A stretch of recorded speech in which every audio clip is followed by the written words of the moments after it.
మానవ అక్రమ తరలింపు ముఠా గుట్టును రట్టు చేశారు వైజాగ్ పోలీసులు. ముగ్గురు నిందితులను అరెస్ట్ చేశారు. విదేశాల్లో డేటా ఎంట్రీ పేరుతో నిరుద్యోగులకు ఆశపెట్టి వారిని బ్యాంకాక్ అటు నుంచి కాంబోడియాకు తరలిస్తారు ముఠా సభ్యులు.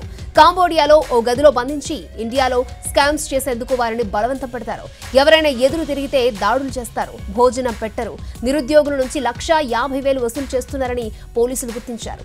ఇప్పటి వరకు ఏపీ నుంచి దాదాపు 150 మందిని కాంబోడియాకు తరలించినట్లుగా వెల్లడించారు. దాదాపు 5,000 మంది వివిధ దేశాల్లో యువత వారి చేతుల్లో ఉన్నట్లుగా నిర్ధారించారు.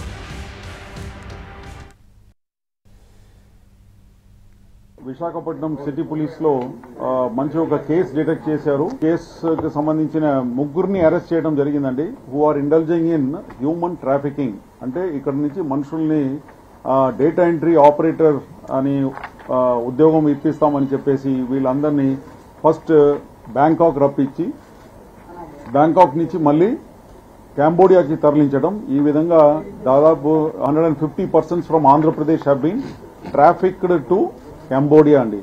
కాంబోడియాలో తీసుకువెళ్లేసి వీళ్ళ ద్వారా అక్కడ మన వేరియస్ ఆన్లైన్ స్కామ్స్ ఏదైతే ఉందో అదంతా కూడా బలవంతంగా వీళ్ళని ఒక రూమ్ లో కూర్చోపెట్టేసి వాళ్ళకి భోజనాలు ఇవ్వకుండా ఈ విధంగా వాళ్ళ మీద ఒత్తిడి తీసుకొచ్చేసి వాళ్ళ ద్వారా ఇండియాలో స్కామ్స్ నడిపించటం.